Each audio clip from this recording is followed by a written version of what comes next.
Students. तो चलिए आज साहित्य सागर का एक नया पाठ पढ़ना शुरू करते हैं और उस पाठ का नाम है बड़े घर की बेटी। इस कहानी के लेखक है हिंदी साहित्य के कथा सम्राट, उपन्यास सम्राट मुंशी प्रेमचंद जी। ये कहानी एक पारिवारिक कहानी है। मध्य वर्गीय परिवार में जो आए दिन घटनाएं घटती रहती है, जो विवाद होते रहते हैं, वैसी ही एक घटना पर ये कहानी भी आधारित है। अब हमारे पाठ का नाम है बड़े घर की बेटी। तो बड़े घर की बेटी किस प्रकार से समझदारी से व्यवहार करती है, संयुक्त परिवार को टूटने से कैसे बचाती है, ये हम इस पाठ में पढ़ेंगे। और उस बड़े घर की बेटी जो है उसका नाम है आनंदी। आनंदी ये हमारी कहानी के प्रमुख पात्र है। संयुक्त परिवार में अब इतने लोग होते हैं तो सबकी अपनी अपनी विचारधारा होती है, अपने अपने विचार करने का तरीका, व्यक्त होने का तरीका होता है और फिर विवाद होते रहते हैं। लेकिन ऐसे विवाद होने पर अगर परिवार टूटने की नौबत आती है या कोई भी परिवार का सदस्य अलग होने की बात पर अड़ जाता है, उस समय किस प्रकार से समझदारी से काम लेना चाहिए, वो हमें ये कहानी सिखाती है। ये बात साथ ही साथ परिवार को एक रखने में, परिवार की स्त्री की वो जो सामंजस्य है उसे बनाए रखने में स्नेह और प्रेम, ये दोनों की आवश्यकता होती है। और ये बात हमें ये कहानी सिखाती है। परिवार को एक रखने में, उसे टूटने से बचाने में संयुक्त परिवार की स्त्रियों की महत्वपूर्ण भूमिका होती है, जो हमारे इस कहानी में वो महत्वपूर्ण भूमिका या वो इम्पोर्टेंट रोल को निभा रही है आनंद। अब इस पाठ की कहानी क्या है ये हम समझते हैं। तो जहाँ से हमारी कहानी शुरू होती है, इस पाठ में, इस पाठ के जो प्रमुख पात्र है, एक प्रमुख पात्रों में से एक जिनका नाम है बेनी माधव सिंह। बेनी माधव सिंह एक गांव के नंबरदार है और ज़मींदार है यानी लैंडलॉर्ड है। तो अच्छा खासा नाम है उनका गांव में। उनके दादा परदादा, उनके पितामह यानी ग्रैंडफादर वगैरह बहुत अमीर थे, धन दौलत थी उनके पास, बहुत सारे काम, तालाब का कार्य, मंदिर का कार्य उन्होंने अपने गांव में किया था। तो गांव में अच्छा खासा नाम भी था और अच्छा खासा नाम था, आदर था उनके परिवार को। उनके दो बेटे थे। बड़े बेटे का नाम है श्रीकंठ सिंह और दूसरा जो बेटा है उसका नाम है लाल बिहारी सिंह। दोनों सगे भाई है, लेकिन दोनों के विचार करने में, दोनों के दिखने में बिल्कुल बहुत ज़्यादा अंतर है। लाल बिहारी जो छोटा बेटा है, उसे कुश्ती, मल्ल क्रीड़ा यानी रेसलिंग, इन सारी बातों का बहुत शौक था। तो हट्टा कट्टा था, रोज भैंस का 2 लीटर दूध पीता था। पढ़ा लिखा नहीं था ज़्यादा, लेकिन दिखने में सुंदर था, चौड़ी छाती, हट्टा कट्टा एकदम। और उसका जो बड़ा भाई है यानी श्रीकंठ सिंह, ये बिल्कुल अपने छोटे भाई के विपरीत दशा का था। तो ये पढ़ा लिखा था श्रीकंठ सिंह। बीए की डिग्री उन्होंने प्राप्त की थी और अपने शरीर को उस डिग्री पर न्योछावर कर दिया था। मतलब शरीर में वो दुबला पतला था, कमजोर था, लेकिन होशियार था। बीए पास किया था, अच्छी खासी किसी गांव में नौकरी करता था, तालुके में, शहर में। और काम के सिलसिले में 2 दिन वो मतलब पूरा हफ्ता बाहर रहता था और शनिवार या रविवार दोनों दिन वो अपने गांव वापस आ जाता था। अब इस श्रीकंठ का विवाह होता है आनंदी से। आनंदी भी एक अमीर परिवार की एक अच्छी रूपवती गुणवती लड़की है। आनंदी अपने पिता भूप सिंह की चौथी लड़की थी। भूप सिंह को बेटा नहीं था। उन्होंने अपनी तीनों बेटियां की, यानी आनंदी के पहले जो 3 बेटियां थी उनकी शादी अच्छे खासे से धूमधाम से की थी, जिनके कारण उनके ऊपर थोड़ा सा कर्ज भी हो गया था। अब आनंदी उनकी छोटी बेटी थी, उनकी इच्छा थी कि वो भी एक अच्छे परिवार में जाए और इसीलिए वे सोचते थे कि उनका कर्ज भी ना बढ़े और आनंदी को लड़का भी अच्छा मिल जाए। एक बार श्रीकंठ सिंह किसी चंदा मांगने के लिए भूप सिंह के घर पर आ जाते हैं। अब भूप सिंह भी बहुत अमीर है, उनके घर में हाथी थे, घोड़े थे, बड़े बड़े झूमर थे, बहुत बड़ा बंगला था। और आनंदी इतने अमीर परिवार में पली बड़ी है, उसे बहुत अच्छे से रहने का, अच्छे से टीम टाम से रहने की आदत है। जब श्रीकंठ उनके घर पर, भूप सिंह के घर पे चंदा मांगने आते हैं, तो भूप सिंह को श्रीकंठ का स्वभाव अच्छा लगता है।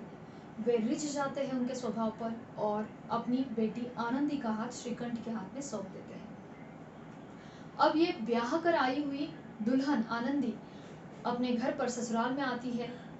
देखती है, उसे तो अपेक्षा थी कि बेनी माधव सिंह का नाम इतना अच्छा है और इतनी इज्जत है तो घर भी वैसा कुछ होगा, लेकिन बिल्कुल विपरीत था। वो तो एक मामूली सा जैसे गांव के देहाती व्यक्ति का घर होता है, बिल्कुल वैसा ही घर था बेनी माधव सिंह का। तो वो बड़े सपने लेके आई थी, जैसे रेशमी चप्पल लेके आई थी घूमने फिरने के लिए, बट यहाँ तो बाग बगीचा भी नहीं था। बाग बगीचा तो दूर की बात है, ज़मीन भी जो है वो भी उस पर भी फर्श नहीं थी। लेकिन फिर भी वो एक अच्छी संस्कारी लड़की है तो अपने आप को उस घर में ढाल लेती है। श्रीकंठ सिंह काम के सिलसिले में अक्सर बाहर रहा करते थे, हफ्ते में 5 दिन। अब होता क्या है, एक दिन जब श्रीकंठ सिंह तो अपने काम के लिए गए हुए दूसरे शहर में, फिर वो सैटरडे संडे आ जाते थे गांव में अपने घर पर। तो अब यहाँ पे कौन रह रहा है, मतलब भूप सिंह, आनंदी और लाल बिहारी। एक दिन होता क्या है, लाल बिहारी 2 चिड़िया शिकार करके लेके आता है और उन चिड़ियों का मांस पकाने के लिए कहता है अपनी भाभी आनंदी को। आनंदी भी अपने देवर लाल बिहारी की आज्ञा का पालन करती है और वो मांस पकाती है। लेकिन वो थी बड़े घर की बेटी, उसको घर की जो चीज़ें हैं वो एकदम थोड़ी थोड़ी करके यूज़ करना ये उसे आदत ही नहीं थी, क्योंकि वो खुद अच्छे अमीर परिवार से आई थी, नौकर चाकर थे घर में। तो जितना घी होता है वो सब वो मांस में डाल देती है और मांस, चिड़ियों का जो मांस होता है वो पकाती है। जब अपने देवर लाल बिहारी को भोजन परोसती है तो लाल बिहारी खाना खाने बैठता है तो देखता है कि दाल के ऊपर घी नहीं होता। जैसे कुछ लोगों को आदत होती है दाल चावल के ऊपर से घी लेने की, तो उस पर घी नहीं होता दाल में। बस इतनी सी बात पर लाल बिहारी को गुस्सा आता है, अपनी भाभी को कह देता है कि दाल में घी क्यों नहीं छोड़ा है। तो वो कह देती है, आनंदी भी कह देती है कि मैंने तो सारा घी मांस में डाल दिया। लाल बिहारी को फिर वो कह देता है, आनंदी का इस प्रकार से उल्टा जवाब देना लाल बिहारी को अच्छा नहीं लगता। वो कहता है, ऐसे बात कर रही है जैसे आपके मायके में तो घी की नदी बहती है। बस ऐसे उनकी कहा सुनी बढ़ जाती है। अब कोई भी स्त्री हर एक ताना सह लेती है, लेकिन मायके के ऊपर से कही हुई बात वो सहन करती नहीं है। और आनंदी को लाल बिहारी की ये बात बिल्कुल अच्छी नहीं लगती, उसे भी गुस्सा आता है और वो कह देती है कि मेरे मायके में तो हाथी भरा मरा तो भी 9 लाख का, मतलब इतनी कीमती चीज़ें, कितनी कीमती वस्तुएं मेरे मायके में है और इतना घी तो मेरे घर में नौकर चाकर खाते हैं। बस अब ये कहने के बाद लाल बिहारी का क्रोध जो है वो अपने क्रोध को नियंत्रित नहीं कर पाता, उसे बहुत गुस्सा आता है और बातों बातों में वो अपने आप को नियंत्रित नहीं कर पाता अपने क्रोध को, और जो बाजू में खड़ाऊ होती है, अब खड़ाऊ मतलब क्या, चप्पल, लकड़ी की चप्पल, वो उठा के भाभी के ऊपर मारता है फेंक कर। जैसे ही वो खड़ाऊ फेंक कर आनंदी के ऊपर मारता है, आनंदी अपना हाथ बीच में कर लेती है और वो जो खड़ाऊ है वो उसके उंगली में लगती है, उंगली से खून बहने लगता है। आनंदी को ये अपमान सहन नहीं होता, उसे बहुत गुस्सा आता है, दुख भी होता है, लेकिन पति तो होते नहीं, तो वैसे ही वहाँ से उठती है अपमानित भाव से, दुखी मन से, क्रोधित होकर अपने कमरे में जाती है। 2 दिन ये घटना घटती है, गुरुवार के दिन, और वो अपने पति का इंतज़ार करती है। पति का इंतज़ार करती है कि वो कब आए और कब उनको ये बात सुनाए। 2 दिन किसी तरह से कट जाते हैं। श्रीकंठ सिंह आ जाते हैं। अब वे आते ही अभी दूसरे गांव से आते थे, तो वो आते थे तो गांव के सारे पंचायत करने वाले लोग आके बैठ जाते थे घर पे, कोई बीड़ी या चिलम पीने के बहाने, कोई वो टैक्स का रिसीट रहता है वो दिखाने के बहाने, और बस वो इंतज़ार कर रही कि कब एक बार खाना वगैरह खा के अकेले में श्रीकंठ सिंह अपने पति मिल जाए और उनको ये सारी बात बताए। लेकिन होता क्या है, इसके पहले कि आनंदी श्रीकंठ को ये सारी बात बताए, लाल बिहारी और बेनी माधव सिंह ये दोनों श्रीकंठ को सारी बात कह देते हैं, बट वो इस प्रकार से कहते हैं कि उसमें गलती आनंदी की दिखाई जाती है कि आनंदी को बात करने की तमीज़ नहीं है, या वो बड़े घर से है तो वो बहुत एटीट्यूड में रहती है, हमें कम दिखाती है, हमारा अपमान करती है, वगैरह वगैरह। जब आनंदी अपने पति के साथ एकांत में होती है तो वो कह देती है कि मुझे आपसे कुछ कहना है, तो श्रीकंठ भी कह देता है कि हाँ ठीक है। और जब वो कहना शुरू करने से पहले ही श्रीकंठ सिंह उसे कह देता है कि ये कहना शुरू कर देने से पहले श्रीकंठ उसे कह देता है कि ये सारी बातें तो ठीक है, लेकिन तुमने आजकल घर में क्या उधम मचा के रखा है। तो ये कहने के बाद आनंदी का गुस्सा और बढ़ जाता है, उसे दुख भी होता है, वो रोना शुरू कर देती है। उसका रोना देखकर श्रीकंठ सिंह उसे सारी बात पूछता है और फिर आनंदी जो घटना घटी थी वो सारी की सारी श्रीकंठ को कह देती है। और ये सुनने के बाद श्रीकंठ को अपनी पत्नी का इस प्रकार से अपमान जो हुआ है या उसके ऊपर इस प्रकार से अपने भाई ने चप्पल फेंक के मारी, ये बात बिल्कुल अच्छी नहीं लगती। और दूसरे ही दिन सुबह उठकर वो अपने पिता बेनी माधव सिंह के पास जाता है और कह देता है कि मुझे इस परिवार में घर में रहना नहीं है, या तो इस घर में मैं रहूंगा या तो लाल बिहारी। इस बात पर बेनी माधव सिंह चौंक जाते हैं, क्योंकि उन्हें तो ये ऐसा एक्सपेक्ट ही नहीं होता है कि उनका बेटा जो इतना आज्ञाकारी है वो कभी आकर इस प्रकार से बात करेगा और घर से अलग होने की बात करेगा, क्योंकि वो खुद संयुक्त परिवार का समर्थक था। भले ही श्रीकंठ सिंह ने अंग्रेजी डिग्री प्राप्त की थी, लेकिन भारतीय संस्कृति, भारतीय संस्कार, इनके वे कायल थे, इनके प्रेमी थे। तो गांव में किसी के भी घर में कोई झगड़ा होने की बात होती या फिर घर टूटने की बात होती, तो वहां पर समझाने के लिए श्रीकंठ सिंह जाते थे और आज वही बात उनके परिवार में हो रही थी। तो जो व्यक्ति दूसरों के संयुक्त परिवार को जोड़ने का काम करता था, आज वही व्यक्ति अपने परिवार से अलग होने की बात कर रहा था। बेनी माधव सिंह के लिए तो ये बहुत ही चौंकाने वाली बात थी। वे अपने बेटे को किसी तरह समझाने का प्रयास करते हैं, लेकिन लाल बिहारी गलत है ये वे स्वीकार बिल्कुल नहीं करना चाहते। जब श्रीकंठ सिंह अपनी बात पर अड़ा रहता है, तब लाल बिहारी भी बाहर से ये सारी बातें सुनता है, तो लाल बिहारी को बड़ा दुख होता है। उसे भी हालांकि पछतावा हो रहा होता है कि उसने जो किया वो गलत था, उसे इस प्रकार से भाभी के ऊपर चप्पल उठाकर फेंककर नहीं मारनी चाहिए थी। उसे भी डर था कि पता नहीं श्रीकंठ सिंह कैसे रिएक्ट करेंगे, उसका भाई उसके साथ बात करेगा नहीं करेगा। तो उसकी इच्छा थी कि श्रीकंठ सिंह उसे डांटे हो या तो एक दो तमाचे मारे, लेकिन इस प्रकार से श्रीकंठ का ये कहना कि या तो घर में श्रीकंठ रहेगा या फिर लाल बिहारी, ये बात लाल बिहारी से सहन नहीं होती। उसका मानना ये होता है कि भैया को उसे एक मौका तो देना ही चाहिए, क्योंकि दोनों भाइयों में इतना लगाव था, प्रेम था। श्रीकंठ सिंह ने अपने छोटे भाई लाल बिहारी को पूरे जीवन में कभी डांटा भी नहीं था। उसे जो चाहिए, उसकी जो जिद है, उसकी जो मांगे हो, वो बड़े प्यार से अपने छोटे भाई को सब कुछ देते थे। लाल बिहारी को ये सारी बातें याद आने लगती है और उसे बड़ा दुख होता है कि जिस भाई ने कभी उसे डांटा भी नहीं था, जिस भाई का उसके ऊपर इतना स्नेह था, आज वही भाई उसका मुंह भी नहीं देखना चाहता है और उसके साथ परिवार में रहना भी नहीं चाहता है। ये सोचकर, ये सुनकर उसे दुख होता है। वो आनंदी के कमरे के दरवाजे पर जाता है और भाभी से, आनंदी से माफ़ी मांगता है और कह भी देता है कि अब मैं घर छोड़कर जा रहा हूँ, अगर भैया मेरा मुंह नहीं देखना चाहते तो मैं इस घर में नहीं रहूँगा। तो लाल बिहारी के इस प्रकार से माफ़ी मांगने के बाद आनंदी के मन में जो मलिनता होती है, जो गुस्सा होता है, जो अपमान के भाव होते हैं, वे भी धुल जाते हैं। उसके जो सात्विक गुण होते हैं, उसकी जो समझदारी है, वो भी जाग जाती है और उसे ये एहसास होता है कि ये जो बात है, भले ही उसका अपमान हुआ था, भले ही उसे दुख पहुंचा था, लेकिन वो नहीं चाहती थी कि ये परिवार टूटे और इसीलिए वो अपने अपमान के भावों को पीछे छोड़ देती है और लाल बिहारी जो घर छोड़कर जा रहा था उसे रोक लेती है। जब उसे रोक लेती है तो लाल बिहारी वापस आता है और श्रीकंठ सिंह अपने भाई को गले लगाता है। दोनों भाई फिर से एक हो जाते हैं, सबके मन साफ हो जाते हैं और जब ये दोनों भाइयों को गले मिलते हुए बेनी माधव सिंह देखते हैं और जब सभी को, गांव के लोगों को, बेनी माधव सिंह को पता चलता है कि ये सब किसके कारण हुआ, आनंदी के समझदारी के कारण, उसके समर्पण के भाव के कारण या उसके क्षमा करने के कारण, तब बेनी माधव सिंह अपनी बहू की तारीफ इस शब्दों में करते हैं कि बड़े घर की बेटियां ऐसे ही होती है, बिगड़ते हुए काम को संभाल लेती है, टूटते हुए घर को बचा लेती है। और फिर इसी बात की चर्चा पूरे गांव में होती है। तो इस प्रकार से हमारे इस पाठ की कहानी है जो एक मध्यवर्गीय परिवार की है।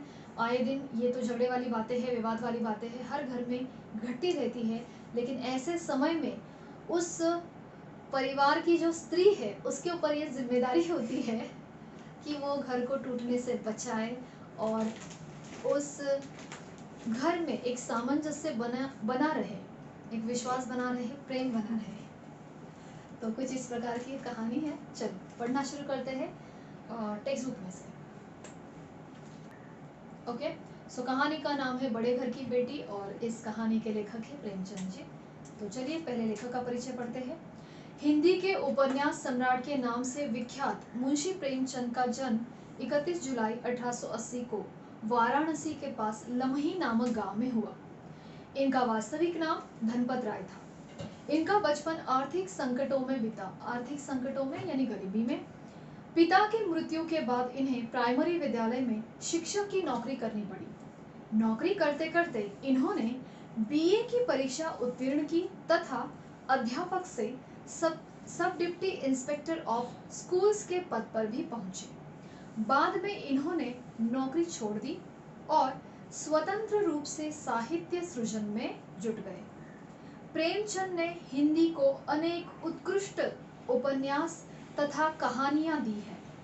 इन्होंने लगभग 300 कहानियां लिखी है जो मानसरोवर नाम से 8 भागों में संग्रहित है। इन्होंने कई आदर्शवादी और यथार्थवादी उपन्यास लिखे हैं। 8 अक्टूबर 1936 को इनका देहांत हो गया। अब कहानी पढ़ते हैं बड़े घर की बेटी। बेनी माधव सिंह गौरीपुर गांव के जमींदार और नंबरदार थे। उसके पितामह किसी समय बड़े धनधान्य से संपन्न थे। अच्छा, जमींदार और नंबरदार थे। जमींदार मतलब लैंडलॉर्ड थे, ठीक है। नंबरदार यानी अमीर थे और जो टैक्स कलेक्ट करते हैं उन्हें भी कहते हैं नंबरदार। उसके पितामह किसी समय बड़े धनधान्य से संपन्न थे। पितामह यानी दादा परदादा, ग्रैंडफादर, ओके। धनधान्य से संपन्न थे यानी अमीर थे, अनाज की, धनधान्य की, संपत्ति की, पैसों की कमी नहीं थी। गांव का पक्का तालाब और मंदिर जिसकी अब मरम्मत भी मुश्किल थी उन्हीं के कीर्ति स्तंभ थे। यानी गांव में जो पक्का तालाब बना हुआ था, जो मंदिर बना हुआ था, जिसकी मरम्मत यानी उसका रिनोवेशन या उसको रिपेयर करना भी मुश्किल था सभी को मिलके, वो किसने बनाया था? उन्होंने बनवाया था, बेनी माधव सिंह के ग्रैंडफादर, दादा परदादा ने। उन्हीं के कीर्ति स्तंभ थे यानी उन्हीं के द्वारा बनाए हुए थे। बेनी माधव सिंह अपनी आधी से अधिक संपत्ति वकीलों को भेंट कर चुके थे यानी सालाना उनकी आधी से ज्यादा संपत्ति किसको जाती थी? वकीलों को जाती थी। उनकी वर्तमान आय 1000 वार्षिक से अधिक न थी। वार्षिक यानी एनुअल इनकम कितनी थी? 1000। अब आज के जमाने में 1000 रुपये कम है, लेकिन उस जमाने में 1000 मतलब बहुत अधिक इनकम थी। आय का अर्थ होता है कमाई, इनकम, और वर्तमान मतलब प्रेजेंट, ओके। सो उनकी वर्तमान इनकम कितनी थी? 1000 वार्षिक, ईयरली इनकम। ठाकुर साहब के 2 बेटे थे। बड़े का नाम श्रीकंठ सिंह था। उसने बहुत दिनों के परिश्रम और उद्योग के बाद, बहुत मेहनत करने के बाद बीए की डिग्री प्राप्त की थी। कौन सी डिग्री? बीए की डिग्री। अब एक दफ्तर में नौकर था, तो अब एक दफ्तर यानी ऑफिस में नौकरी करता था। छोटा लड़का लाल बिहारी सिंह दोहरे बदन का सजीला जवान था। दोहरा मतलब हट्टा कट्टा, सजीला मतलब हैंडसम, ओके। भरा हुआ मुखड़ा यानी एकदम भरा हुआ बड़ा सा चेहरा, चौड़ी छाती यानी मजबूत छाती। भैंस का 2 सेर ताजा दूध, 2 सेर यानी 2 लीटर ताजा दूध वह सवेरे उठकर पी जाता था। तो ये जो यहाँ पे दिया है ये हम लाल बिहारी के परिचय में लिखेंगे, तो आप इसको अंडरलाइन कीजिए। एक तो श्रीकंठ का परिचय भी यहाँ पर आ जाता है और दूसरा है लाल बिहारी का। श्रीकंठ सिंह की दशा बिल्कुल विपरीत थी। दशा यानी अवस्था। तो श्रीकंठ का शरीर जो था वो बिल्कुल लाल बिहारी के विरुद्ध अवस्था का था, विपरीत, उल्टा था। इन नेत्र प्रिय गुणों को बीए इन्हीं 2 अक्षरों पर उसने न्योछावर कर दिया था। इन नेत्र प्रिय गुणों को। कौन से नेत्र प्रिय गुण? तो भरा हुआ मुखड़ा, चौड़ी छाती, हट्टा कट्टा शरीर, ओके, और चेहरे की सुंदरता। तो ये जो आंखों को सुंदर लगने वाले गुण है यानी नेत्र प्रिय गुण है, उन गुणों को उसने कौन सी डिग्री पर त्याग दिया? बीए की डिग्री पर। यानी बीए पढ़ाई करते करते उसने अपनी शरीर की ओर ध्यान नहीं दिया था, तो एकदम कमजोर सा दुबला पतला था। इन दो अक्षरों ने उसके शरीर को निर्मल और चेहरे को कांतिहीन बना दिया था। तो बीए इस दो अक्षरों ने उसके शरीर को क्या बनाया था? निर्बल, निर्बल यानी कमजोर, और चेहरे को कांतिहीन यानी बिना तेज का, निस्तेज, बिना चमक का बना दिया था। पढ़ाई करते करते, मेहनत करते करते उसने अपने शरीर को उतना ज्यादा ध्यान नहीं दिया था। अब आगे, श्रीकंठ इस अंग्रेजी डिग्री के अधिपति होने पर भी, अधिपति यानी प्राप्तकर्ता, ओके, तो श्रीकंठ सिंह इस अंग्रेजी डिग्री, कौन सी अंग्रेजी डिग्री? बीए की। सो बीए की अंग्रेजी डिग्री के अधिपति होने पर भी पाश्चात्य सामाजिक प्रथाओं के विशेष प्रेमी नहीं थे। मतलब अंग्रेजी डिग्री प्राप्त तो की थी, लेकिन उनको पाश्चात्य सामाजिक प्रथा बिल्कुल अच्छी नहीं लगती थी।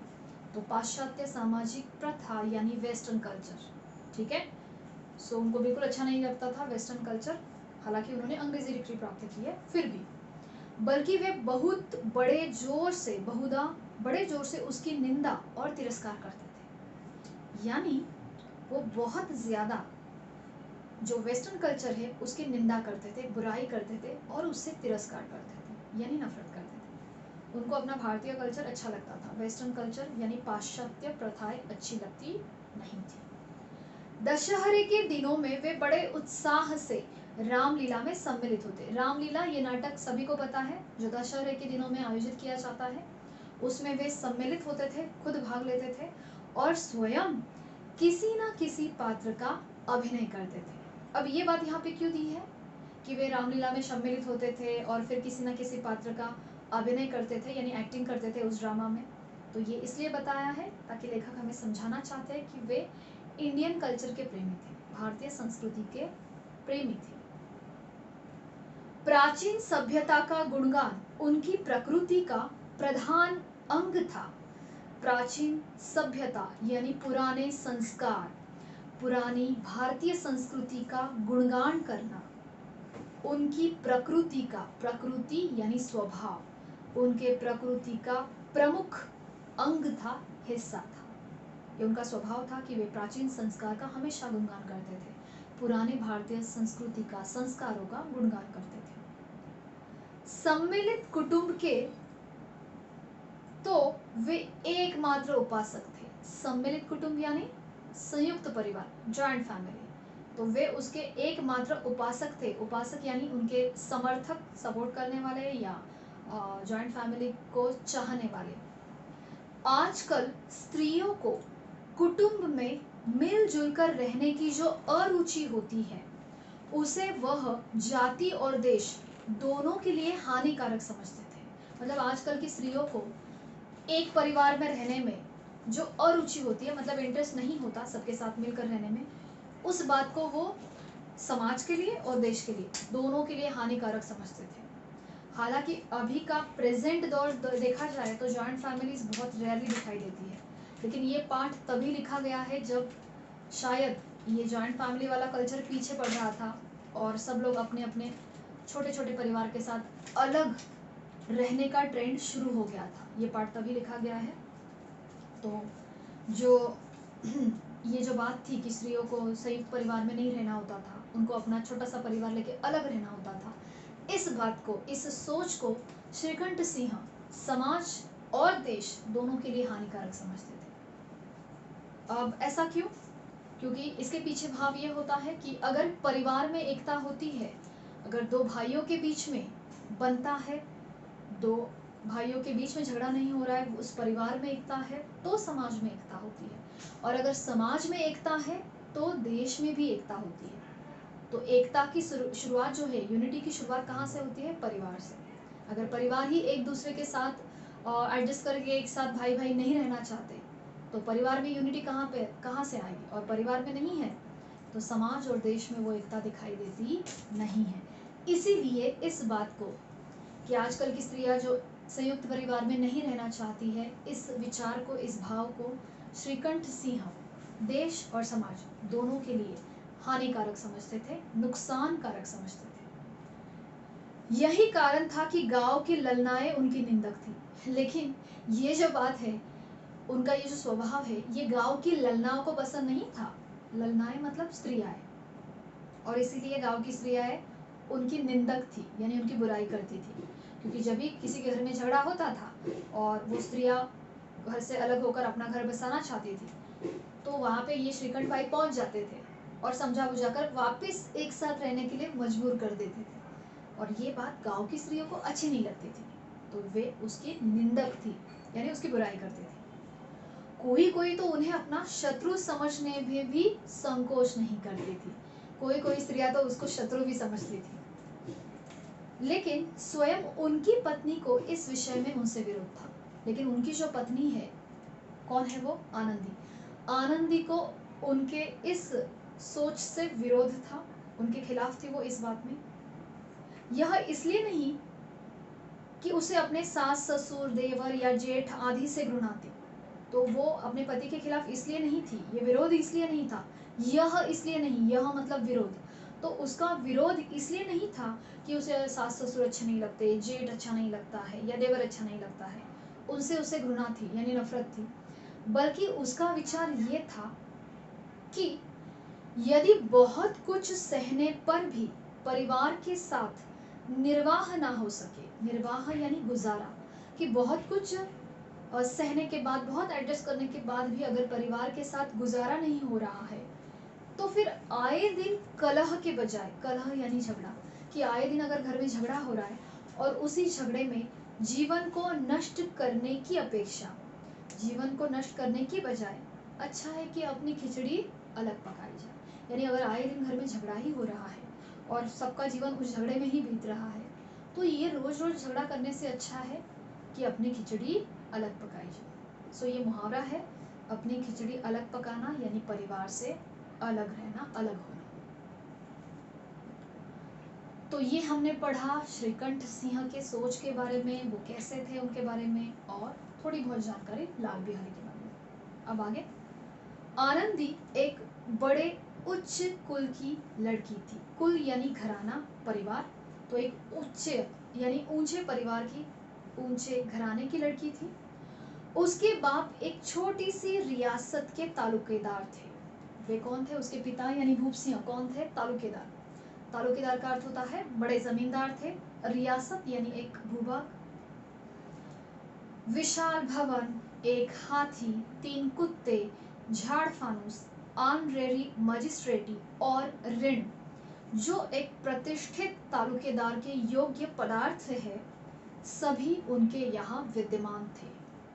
तो ये जो सारी चीज़ें हैं ये आपको अंडरलाइन करनी है और ये लर्न करना है कि भूप सिंह के यहाँ कौन कौन सी चीज़ें थी, या वो अमीर थे या उनके परिचय में है, ये हमें लिखना है। तो क्या क्या था? विशाल भवन यानी बहुत बड़ा बंगलो जैसा घर, एक हाथी था, हाथी भी उस जमाने में अमेरिका का निशान माना जाता था, 3 कुत्ते थे, झाड़ फानूस था।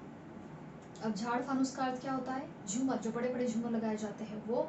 ऑनरेरी मजिस्ट्रेटी यानी शासन द्वारा जो एक मजिस्ट्रेट अपॉइंट किया जाता है वो ऑफिसर। और ऋण, ऋण यानी कर्ज, तो एक प्रतिष्ठित, प्रतिष्ठित यानी एक इज्जतदार, जाने माने तालुकेदार के पास जो जो योग्य पदार्थ होते हैं, जो चीज़ें होनी चाहिए, वो सभी उनके यहाँ विद्यमान थी। विद्यमान यानी मौजूद। नाम था भूप सिंह। उनका नाम क्या था? भूप सिंह। बड़े उदार चित्त और प्रतिभाशाली पुरुष थे। उदार चित्त यानी उदार मन के, प्रतिभाशाली यानी टैलेंटेड। पर दुर्भाग्य से लड़का एक भी ना था। तो बट अनफॉर्चुनेटली ऐसे यहाँ पे बोला गया है कि लड़का नहीं था उन्हें। आनंदी उनकी चौथी लड़की थी, यानी चौथी लड़की थी। तो वो 4 बहनें थी, उसमें से चौथी कौन है? आनंदी। वह अपनी सब बहनों से अधिक रूपवती और गुणवती थी। तो आनंदी के परिचय में हम ये लिखेंगे कि वो बहुत ही सुंदर थी, रूपवती थी और गुणवती यानी बहुत अच्छे अच्छे गुण थे उसके अंदर। इससे ठाकुर भूप सिंह उसे बहुत प्यार करते थे। सुंदर संतान को कदाचित उसके माता पिता भी अधिक चाहते हैं। तो जो सुंदर और गुणवान संतान होती है उसे माँ बाप भी अधिक प्रेम करते हैं। ठाकुर साहब बड़े धर्म संकट में थे, बहुत बड़े संकट में, प्रॉब्लम में फंसे थे, उलझन में फंसे थे कि आनंदी का विवाह कहाँ करें।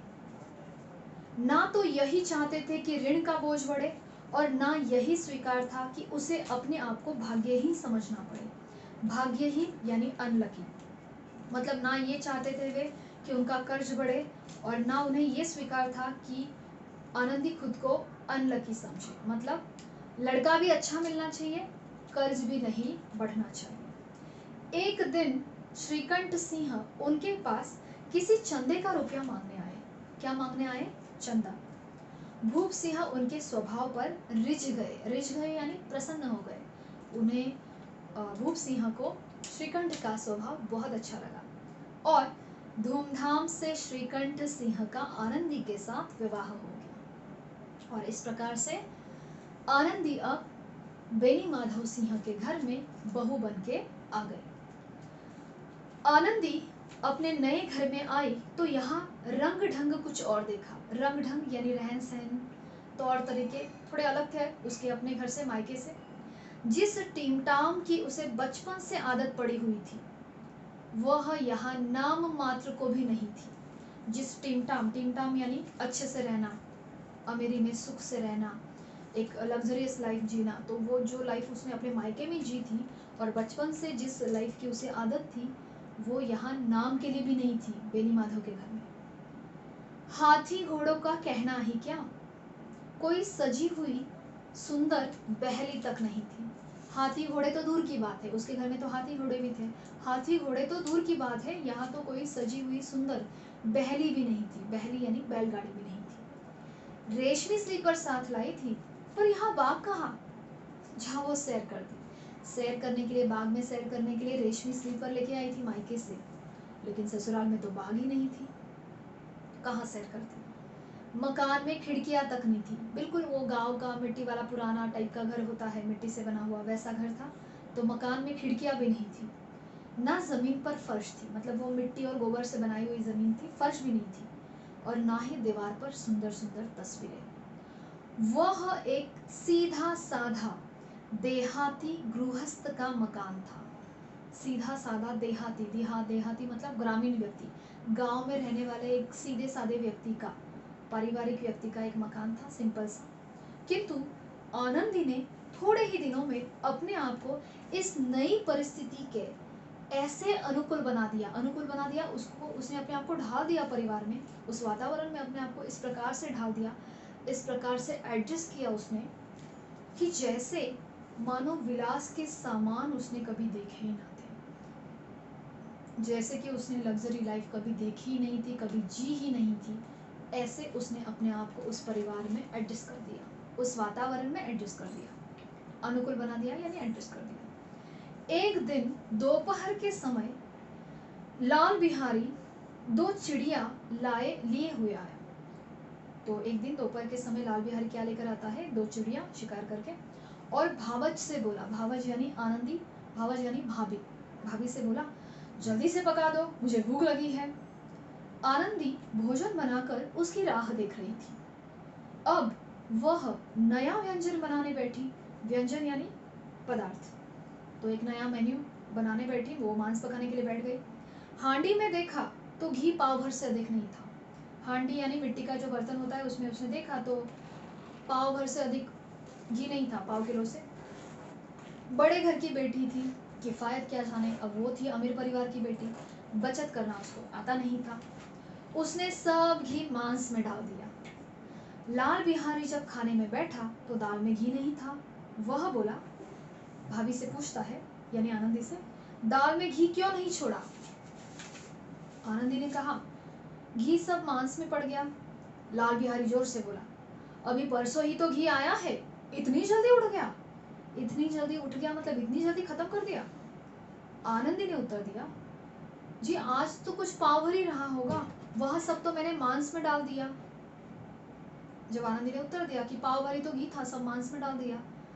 जिस तरह सूखी लकड़ी जल्दी से जल उठती है, उसी तरह क्षुधा से बावला मनुष्य जरा जरा से बात पर तिनक जाता है। तो यहाँ पे ना कंपैरिजन किया गया है, तुलना की गई है सूखी लकड़ी की और भूखे व्यक्ति की। तो सूखी लकड़ी कैसे तुरंत जल उठती है, वैसे ही क्षुधा से बावला मनुष्य, क्षुधा यानी भूख, बावला यानी पागल, भूख से जो पागल होता है, ऐसा मनुष्य थोड़ी सी बात पर भी तिनक जाता है, क्रोधित हो जाता है। तो ये भी भूखा था, भोजन करने बैठा था, बहुत भूख लगी थी।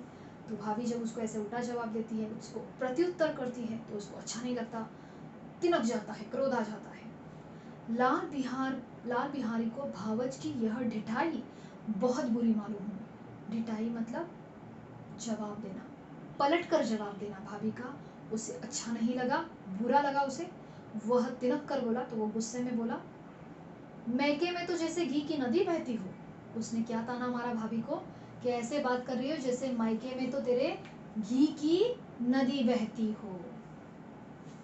स्त्री गालियां सह लेती है, मार भी सह लेती है, पर उससे मैके की निंदा नहीं सही जाती। कोई भी स्त्री हो, मार सह लेती है, गाली भी सहेगी, लेकिन मायके के ऊपर से ताना मिले उसको ससुराल में, उसको बिल्कुल सहन होता नहीं है। आनंदी को बहुत गुस्सा आता है। आनंदी मुंह फिर कर नाराज होकर बोली, हाथी मरा तो भी 9 लाख खा। मतलब इतनी ऊंची ऊंची चीजें, इतनी ऊंची ऊंची बातें हैं वहां पे कि हाथी मरा तो भी 9 लाख आ जाएंगे। वहाँ इतना घी, ये पाव भर घी तो वहाँ नित्य नाई कहार खा जाते हैं। नित्य यानी रोज। मेरे मायके में इतना पाव भर घी तो रोज नाई कहार लोग खाते हैं। नाई कहार यानी नौकर चाकर। हालांकि नाई कहार इसका वर्ड टू वर्ड मीनिंग, नाई का अर्थ होता है जो बाल कटाने वाले होते, काटने वाले वो, और कहार मतलब पानी भरने वाले जो नौकर होते, उनको कहार कहा जाता था। तो आनंदी ने कहा, क्या कहा कि इतना घी तो मेरे मायके में नौकर चाकर खाते हैं। अब लाल बिहारी जल गया मतलब उसको बहुत ज्यादा क्रोध आ गया। उसने थाली उठाकर पटक दी और बोला, जी चाहता है जीभ खींच लूं, कि मेरी इच्छा हो रही है कि आपकी जीभ खींच लूं, भाभी को बोल दिया। अब ये सुनकर आनंदी को गुस्सा आता है, आनंदी को भी क्रोध आ गया, मुंह लाल हो उठा। वह बोली, आनंदी को भी क्रोध आ गया, उसका मुंह लाल हो उठा, मतलब क्रोध से वो पूरी लाल हो गई। वह बोली, वे होते तो आज इसका मजा चखा देते। वे मतलब कौन, उसके पति श्रीकंठ सिंह। अगर वे होते ना तो तुम्हें बराबर इसका सबक सिखा देते, मजा चखा देते मतलब तुम्हें सबक सिखाते थे, इसका उत्तर देते थे। अब अनपढ़ उज्जड़ लाल बिहारी से रहा न गया। तो उज्जड़ मतलब मैनरलेस, असभ्य। तो उस अनपढ़ उज्जड़ लाल बिहारी से रहा नहीं गया। खड़ाऊ उठाकर आनंदी की ओर जोर से फेंकी। खड़ाऊ यानी लकड़ी की चप्पल उठाकर जोर से भाभी की ओर फेंकी, आनंदी की ओर, और बोला, जिसके गुमान पर फूली हुई हो ना, उसे भी देखूंगा और तुम्हें भी। तो जिसके गुमान पर इतना घमंड दिखा रही हो ना, उसे भी देखूंगा और तुम्हें भी देखूंगा। मतलब इसके पहले आनंदी ने क्या कहा था कि वे होते तो मजा चखा देते, यानी आनंदी किसके बल पर, किसके घमंड पर बात कर रही थी, अपने पति श्रीखंड के। तो उसे अपने पति के ऊपर ये जो घमंड था, उस पर, उसको पकड़कर, वो उस बात को पकड़कर यहाँ पे लाल बिहारी उसे क्या कहता है कि जिसके गुमान पर तुम फूली हुई हो या इतना घमंड दिखा रही हो, जिसके गुमान पर इतनी बात कर रही हो, उसे भी देख लूंगा और तुझे भी देख लूंगा। आनंदी ने हाथ से खड़ाऊ रोकी, जो खड़ाऊ श्रीखंड लाल बिहारी ने उसके ऊपर फेंकी थी, वो चप्पल उसने हाथ से रोकी। सिर तो बच गया उसका, पर उंगली में काफी चोट आ गई। क्रोध के मारे हवा से हिलते हुए पत्ते की भांति कांपती हुई वह अपने कमरे में आकर खड़ी हो गई। तो गुस्से में उसका शरीर कांप रहा था, जैसे हवा से हिलता है पत्ता, कोई पेड़ का पत्ता हवा से हिलता है, वैसे वो क्रोध से कांप रही थी। अपने कमरे में आकर खड़ी हो गई। स्त्री को बल और पुरुषत्व का घमंड होता है। स्त्री को अपने पति के बल यानी ताकत और उसके पुरुषत्व का घमंड होता है। तो लाल बिहारी ने क्या कहा था कि जिसके गुमान पर फूली हुई उसे भी देख लूंगा और तुम्हें भी। और लाल बिहारी का ये उसके पति के लिए कहना जो था कि उसे भी देखूंगा, ये उसको अच्छा नहीं लगता, क्योंकि हर स्त्री को अपने पति की ताकत और उसके पुरुषत्व का घमंड होता है। आनंदी ये खून का घूंट पीकर रह गई। उसने अपने क्रोध को, गुस्से को सहन कर लिया, काबू में रख लिया। तो खून का घूंट पीना, ये भी मुहावरा है। खून का घूंट पीना, इसका अर्थ होता है अपने क्रोध को सहन करना, काबू में रखना। चलो तो ये घटना यहाँ पे हो जाती है। श्रीकंठ सिंह शनिवार को घर आया करते थे। कभी घर आते थे? शनिवार को। बृहस्पतिवार को यह घटना घटी थी। 2 दिन तक आनंदी कोप भवन में रही। कोप भवन यानी गुस्से में रही, दुख में रही। कोप भवन का अर्थ होता है क्रोध और दुख, ये दोनों साथ में। ओके। न कुछ खाया न कुछ पिया, बस श्रीकंठ की बाट देखती रही। बाट यानी इंतजार। अंत में शनिवार को वे नियमानुसार संध्या समय घर आए। तो शनिवार को शाम के समय नियमानुसार मतलब हमेशा की तरह शाम को घर आए संध्या समय, और बाहर बैठकर कुछ इधर उधर की बातें, कुछ देश काल संबंधी समाचार तथा कुछ नए मुकदमे आदि की चर्चा करने लगे। तो गांव के जो लोग होते हैं वो ऐसे ही बैठने के लिए आ जाते हैं, बातचीत करने के लिए या इधर उधर की बातें जानने के लिए।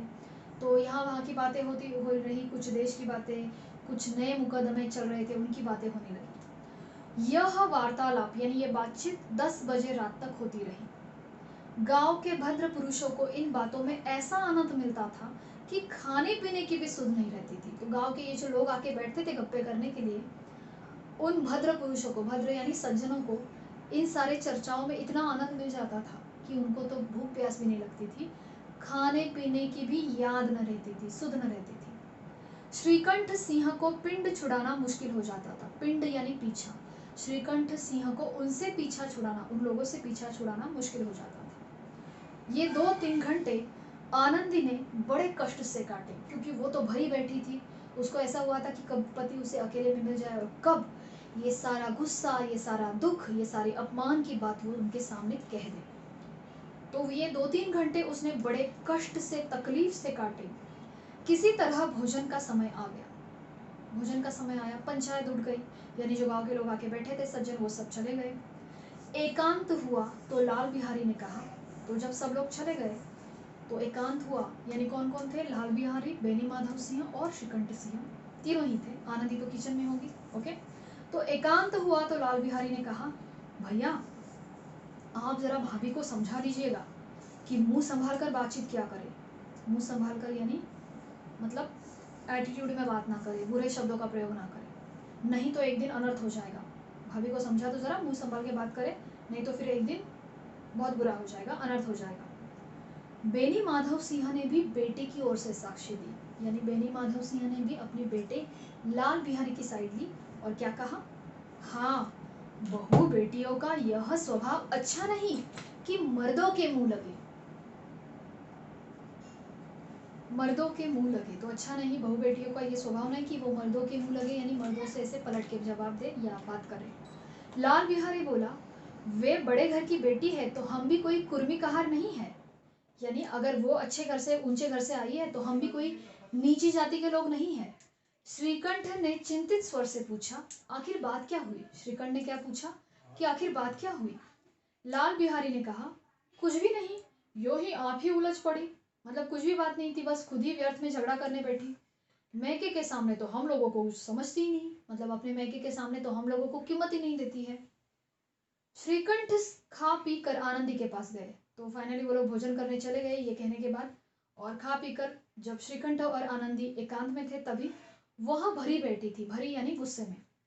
और ये हजरत भी कुछ तीखे थे। ये हजरत भी तीखे थे, मतलब ये भी थोड़े गुस्से में थे श्रीकंठ सिंह।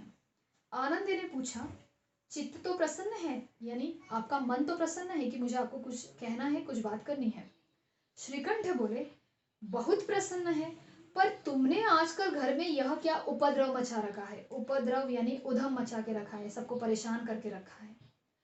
अब श्रीकंठ के ये कहने के बाद आनंदी तो एकदम गुस्से से लाल हो जाती है। आनंदी की त्योरी चढ़ गई, उसे गुस्सा आ गया, क्रोध आ गया। झुंझलाहट के मारे बदन में ज्वाला सी दहक उठी। झुंझलाहट मतलब चिढ़ना। क्रोध और चिढ़ के कारण उसके शरीर में जैसे आग लगने लगी। वह बोली, जिसने तुमसे यह आग लगाई है उसे पाऊं तो उसका मुंह झुलस दूं। आग लगाई यानी झगड़ा लगाया है, झगड़ा कराया है। तो जिसने तुमसे ये सारी बात कही है और ये हम दोनों के बीच में आग लगाई है, झगड़ा लगाया है, उसे मैं पाऊं तो उसका मुंह जला दूं। इतनी गर्म क्यों होती हो, बात तो कहो। श्रीकंठ ने क्या कहा अपनी पत्नी को, इतनी गर्म क्यों हो रही, क्रोधित क्यों हो रही हो, बात क्या है वो कहो। क्या कहूँ, ये तो मेरे भाग्य का फेर है, नहीं तो एक गवारा छोकरा जिसको चपरासीगिरी करने का भी शऊर नहीं है, वो मुझे खड़ाऊ से मारकर यूं अकड़ता। तो यहाँ पे अपना अपमान, अपना दुख आनंदी व्यक्त करती है। क्या कहती है कि ये तो मेरे भाग्य का फेर है, कि ये तो मेरा दुर्भाग्य है, ये तो मेरा बुरा नसीब है, नहीं तो एक गवारा छोकरा, एक अनपढ़ छोकरा, यानी वो किसकी बात कर रही है, लाल बिहारी की, एक गवारा छोकरा जो चपरासीगिरी करने का भी शऊर नहीं, यानी जो चपरासी बनने के भी लायक नहीं है, वो मुझे चप्पल से मारकर खुद अकड़ता। वो खुद अकड़ रहा है मुझे मारकर, ये तो मेरा दुर्भाग्य है। सब हाल साफ साफ कहो तो मालूम हो, मुझे तो कुछ भी पता नहीं। श्रीकंठ ने क्या कहा, क्या बात है, साफ साफ कहो, मुझे कुछ पता नहीं है। अब यहाँ पे आनंदी सारी बात कह देती है। परसों तुम्हारे लाडले भाई ने मुझसे मांस पकाने को कहा। घी हांडी में पाव भर से अधिक नहीं था। हांडी में घी कितना था, पाव भर से ज्यादा नहीं था। वह सब मैंने मांस में डाल दिया। जब खाने बैठा तो कहने लगा दाल में घी क्यों नहीं है। बस इसी पर वह मेरे मैके को भला बुरा कहने लगा। मुझसे भी रहा नहीं गया। मैंने कहा कि वहां इतना घी तो नाई का हर खा जाते हैं, वहां मतलब मेरे मायके में तो इतना घी नाई का हर खा जाते हैं और किसी को पता भी नहीं पड़ता, जान भी नहीं पड़ता। बस इतनी सी बात पर उस अन्यायी ने, उस अत्याचारी ने मुझ पर खड़ाऊ फेंक मारी, यानी चप्पल फेंक के मारी। यदि मैं हाथ से ना रोक लेती तो मेरा सिर फट जाता। उसी से पूछो मैंने जो कुछ कहा वो सच है या झूठ। उसने रोते रोते सारी बात कह दी और ये भी कह दिया कि जाके अपने भाई से पूछो मैंने जो कुछ कहा है वो झूठ है या सच। श्रीकंठ की आंखें लाल हो गई। अब उसकी पत्नी के ऊपर भाई ने चप्पल फेंक के मारी तो उसको भी तो ये अपमान था, उसके लिए वो दुख की बात थी। गुस्से से उसकी आंखें लाल हो गई। वे बोले, यहां तक हो गया उस छोकरे का साहस, यानी उसकी इतनी हिम्मत कि उसने तुम पर चप्पल फेंक के मारी। आनंदी स्त्रियों के स्वभावानुसार रोने लगी। जैसे स्त्रियों की आदत होती है, उन्हें रोना तुरंत आता है, वो रोने लगी क्योंकि आंसू तो उनकी पलकों पर रहते हैं तो तुरंत आंसू बहने लगते हैं। श्रीकंठ वैसे तो धैर्यवान और शांत पुरुष थे, बहुत ही पेशेंस रखने वाले थे, शांत स्वभाव के थे। उन्हें कदाचित ही क्रोध आता था, कदाचित बहुत मतलब बहुत रेयरली क्रोध आता था। पर स्त्रियों के आंसू पुरुषों की क्रोधाग्नि को भड़काने में घी का काम करते हैं। स्त्रियों के जो आंसू है वो पुरुषों के क्रोध को भड़काने में घी का काम करते हैं। जैसे घी आग को बढ़ाता है, वैसे स्त्रियों के आंसू पुरुषों के क्रोध को बढ़ाते हैं। रात भर वे करवट बदलते रहे, यानी उनको रात भर नींद नहीं आई। ये घटना उनके दिमाग में घूमती रही। उनको दुख हुआ, उनको क्रोध आया, उन्हें ये अपमान लगा और रात भर उन्हें नींद नहीं आई, करवट बदलते रहे। उद्विग्नता के कारण पलक तक नहीं झपकी। उद्विग्नता यानी क्रोध, निराशा के कारण उनकी पलक नहीं झपकी, सो नहीं पाए। प्रातः काल अपने बाप के पास जाकर मिले। बाप के पास यानी पिता के पास, बेनी माधव सिंह के पास जाकर बोले, दादा अब इस घर में मेरा निर्वाह न होगा। उन्होंने अपने पिता से क्या कह दिया कि अब इस घर में मेरा गुजारा नहीं हो सकता। इस तरह की विद्रोहपूर्ण बातें कहने पर श्रीकंठ सिंह ने कितनी ही बार अपने मित्रों को आड़े हाथों लिया था। विद्रोहपूर्ण यानी परिवार से अलग होने की बात।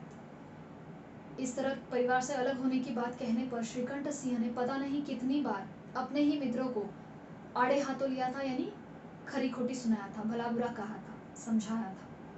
परंतु दुर्भाग्यवश यानी अनफॉर्चुनेटली आज उन्हें स्वयं वे ही बातें अपने मुंह से कहनी पड़ी। जिस बात के लिए वो लोगों को समझाया करते थे, अपने मित्रों को भला बुरा कहते थे, वही बात वो आज अपने मुंह से कह रहे थे कि अब मैं इस घर में नहीं रह सकता। सच है, दूसरों को उपदेश देना कितना सहज होता है। बात तो तब पता चलती है जब अपने पर आती है, नहीं तो दूसरों को समझाना, उपदेश देना बहुत आसान होता है। बेनी माधव सिंह घबरा उठे। क्यों घबरा उठे? क्योंकि अब उनका बेटा श्रीकंठ सिंह जो बहुत समझदार था, वो परिवार से अलग होने की बात कर रहा था, जो उन्हें बिल्कुल भी एक्सपेक्ट नहीं था। वे घबरा उठे और बोले, क्यों? श्रीकंठ सिंह बोले, इसलिए कि मुझे भी अपनी प्रतिष्ठा का कुछ ख्याल है। प्रतिष्ठा यानी इज्जत, मुझे भी अपनी इज्जत का कुछ ख्याल है। आपके घर में अब अन्याय और हठ का प्रयोग हो रहा है। आपके घर में अब अन्याय और हठ यानी जिद का प्रयोग हो रहा है। जिनको बड़ों का आदर सम्मान करना चाहिए वे ही उनके सिर चढ़ रहे। सिर चढ़ रहे यानी मनमानी कर रहे। मैं तो ठहरा दूसरों का नौकर, मैं तो दूसरे के यहाँ नौकरी करता हूँ, घर पर तो रहता नहीं। यहाँ मेरे पीछे स्त्रियों पर, मतलब मेरे स्त्री पर खड़ाऊ और जूतों की बौछार होती है। बौछार यानी मार। मेरी स्त्री पर, स्त्रियों पर खड़ाऊ और जूते फेंके जाते हैं। कड़ी बात तक ही हो तो चिंता नहीं, मतलब कोई बोलचाल में झगड़ा हो, कड़ी बात हो तो कोई चिंता नहीं। कोई एक दो बात कह ले वहां तक तो मैं सहन कर सकता हूँ, किंतु ये कदापि नहीं हो सकता कि मेरे ऊपर लात घूंसे पड़े और मैं मुंह भी ना खोलूं। मेरे ऊपर यानी मेरी पत्नी के ऊपर। तो यहाँ पर श्रीकंठ अपने विचार प्रकट करते हैं कि आपके घर में अब अन्याय हो रहा है, जिद का प्रयोग हो रहा है। जिनको बड़ों का सम्मान करना चाहिए वे सिर पर चढ़ रहे हैं। मैं तो नौकरी के बहाने बाहर रहता हूँ, मेरे पीछे मेरे स्त्री पर यहाँ पे जूते फेंके जाते हैं, चप्पल फेंकी जाती है। कोई एक दो बात कह ले, विवाद हो जाए तो मैं सहन कर सकता हूँ, लेकिन ये नहीं हो सकता कि कोई ऊपर मेरे ऊपर कोई लात घूसे पड़े और मैं चुपचाप सहन कर लूँ, मैं मुंह भी ना खोलूँ। बेनी माधव सिंह कुछ भी जवाब नहीं दे सके। श्रीकंठ सिंह सदैव उनका आदर करते आए थे, मतलब श्रीकंठ सिंह अपने पिता का हमेशा आदर करते थे, कभी पलट के जवाब भी नहीं दिया था।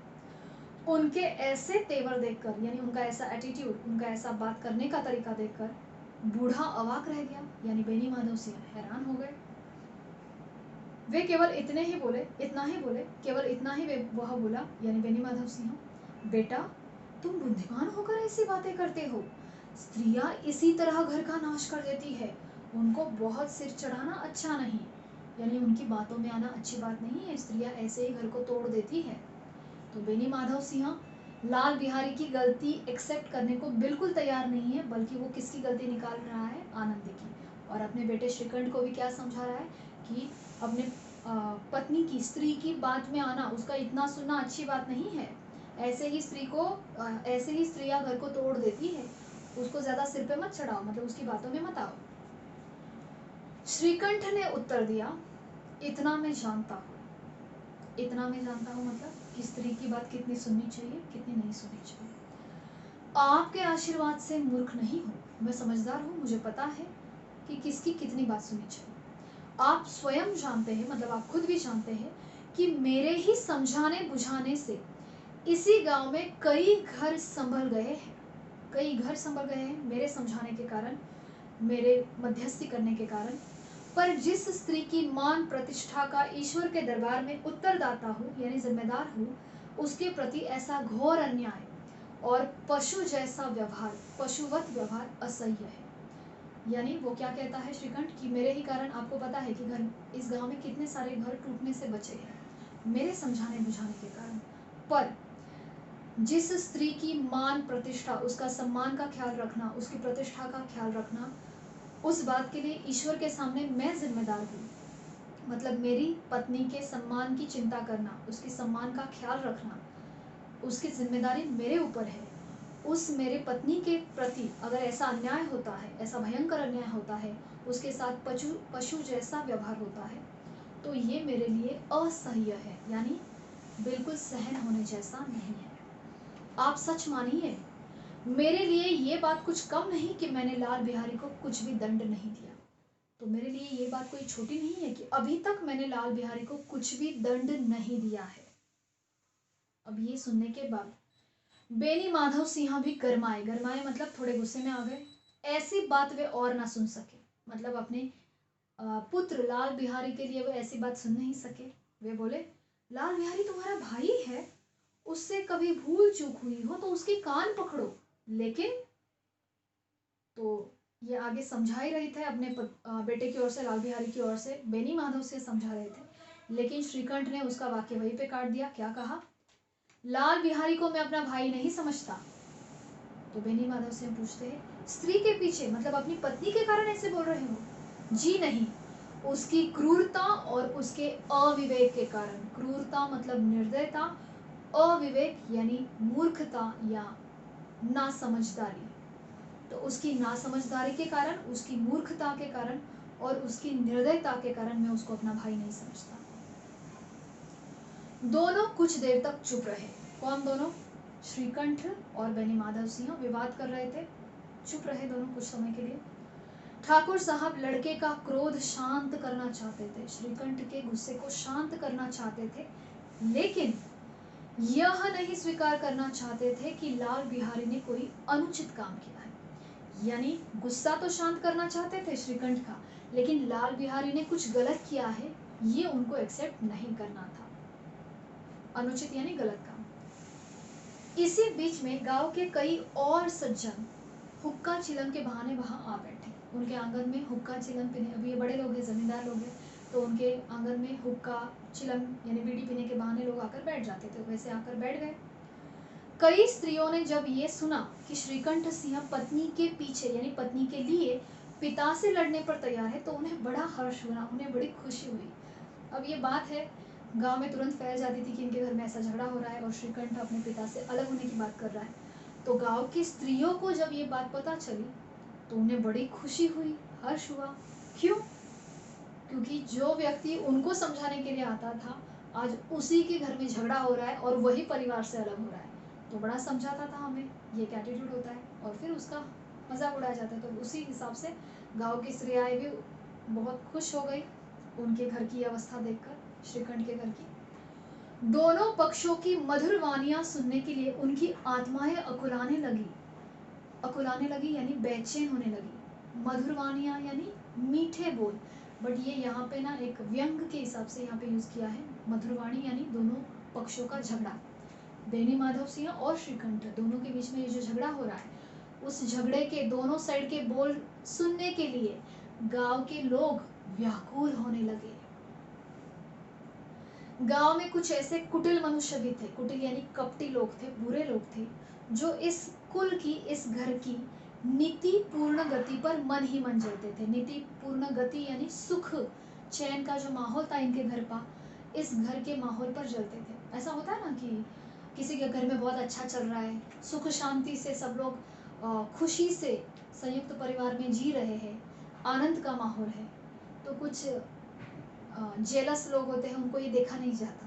वैसे ही गांव में कुछ कपटी लोग थे, बुरे लोग थे, जिनको बेनी माधव सिंह के ये जो सब घर में अच्छा चल रहा है ये देखा नहीं जा रहा था। सुख चैन का जो माहौल था ये देखा नहीं जा रहा था। तो लोग उनके इस घर के सुख चैन वाले माहौल पर, अवस्था पर मन ही मन जलते थे। इन महानुभवों की शुभ कामनाएं आज पूरी होती दिखाई दी। तो ऐसे लोगों की जो शुभ कामनाएं थी, शुभ कामनाएं मतलब इच्छाएं कि इनके घर में भी झगड़ा हो जाए, इनका घर भी टूट जाए, ये जो उनके मन की इच्छा थी, बुरे लोगों के मन की, ये आज पूरी हो रही थी, पूरी होती हुई दिखाई दे रही थी। कोई हुक्का पीने के बहाने तो कोई लगान की रसीद दिखाने के बहाने आकर बैठ गए। लगान यानी टैक्स, रसीद यानी रिसिप्ट। तो कोई हुक्का पीने के बहाने आके बैठ गया आंगन में, तो कोई टैक्स का रिसिप्ट दिखाने के बहाने आकर बैठ गए। हालांकि वो लोग क्यों आए थे? इनके घर के झगड़े का तमाशा देखने। ठीक है।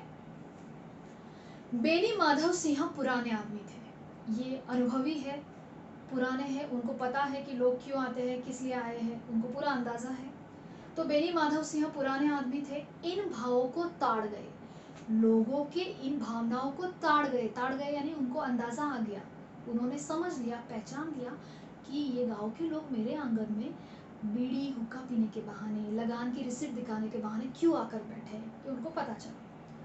उन्होंने निश्चय किया, बेनी माधव सिंह ने निश्चय किया कि कुछ भी हो जाए लेकिन इन द्वेषियों को यानी इन जेलस लोगों को ताली बजाने का अवसर नहीं दूंगा, यानी मेरे घर का तमाशा इनके सामने बनने नहीं दूंगा, लोगों को मेरे घर के झगड़े का मजा लेने नहीं दूंगा, तो इन लोगों को ताली बजाने का अवसर नहीं दूंगा।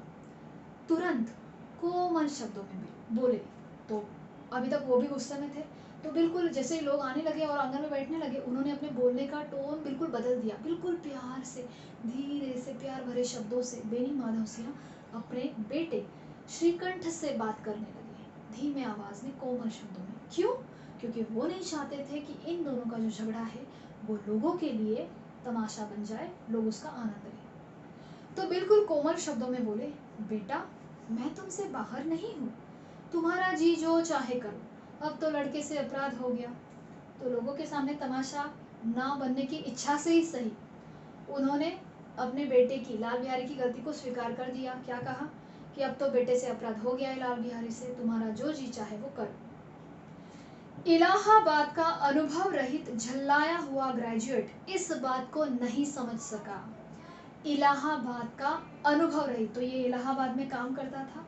अनुभव रहित यानी उसके पास जीवन का अनुभव नहीं था, लोगों का अनुभव नहीं था। झल्लाया हुआ यानी चिढ़ा हुआ, ये ग्रेजुएट जिसने बीए पास किया था, इस बात को नहीं समझ सका। कौन सी बात को? कि उसके पिता उसके साथ प्यार से कोमल शब्दों में क्यों बात कर रहे हैं, इस बात को श्रीकंठ नहीं समझ सका। उसे तो डिबेटिंग क्लब में अपने ही बात पे अड़ने की आदत थी, उसे तो डिबेट करने की आदत थी, मैं ही सही, मैं ही कैसे सही हूँ, ये दिखाने की आदत थी। तो उसे पिता ऐसे शांति से क्यों बोल रहे हैं वो नहीं समझा। इन हथखंडों की उसे क्या खबर, हथखंडा यानी तरीका। तो ये जो तरीके हैं बात करने के, ये पिता ने अचानक बात करने के शब्द क्यों बदल दिए, टोन क्यों बदल दिया, ये उसको समझा नहीं, ये तरीका उसको समझ में आया ही नहीं। बाप ने जिस मतलब से बात पलटी थी वो उसकी समझ में नहीं आई। तो उसका बाप यानी उसके पिता बेनी माधव सिंह ऐसे कोमल शब्दों में क्यों बात कर रहे हैं, प्यार से क्यों बात कर रहे हैं, उन्होंने अचानक अपनी बात क्यों पलट दी, वो उसकी समझ में नहीं आया। वह बोला, मैं लाल बिहारी के साथ इस घर में नहीं रह सकता। उसने अपने पिता को बोल दिया कि मैं इस घर में लाल बिहारी के साथ नहीं रह सकता, जैसे फाइनली बोल दिया उसने। बेनी माधव सिंह ने पुचकारा यानी प्यार से बेटे को समझाया, श्रीकंठ को, बेटा बुद्धिमान लोग मूर्खों की बात पर ध्यान नहीं देते। कि बुद्धिमान किसे कह रहा है वो, श्रीकंठ को। मूर्ख किसे कह रहा है, लाल बिहारी को। कि बुद्धिमान लोग यानी तू तो बुद्धिमान है, मूर्खों की यानी लाल बिहारी की बातों पर ध्यान नहीं देते। वो तो नासमझ लड़का है, बेसमझ है, उसे जो कुछ भूल हुई तुम बड़े होकर क्षमा करो। उसने तो गलती की है लेकिन तुम बड़े हो, तुम उसको माफ कर दो। अब ये सुनने के बाद श्रीकंठ को और आवेश आ गया, उसको और जोश आ गया, क्योंकि पिता जितना उसके सामने झुक रहा था, लाल बिहारी की गलती कबूलता जा रहा था, उतना उसका झगड़ा करने का जोश बढ़ रहा था।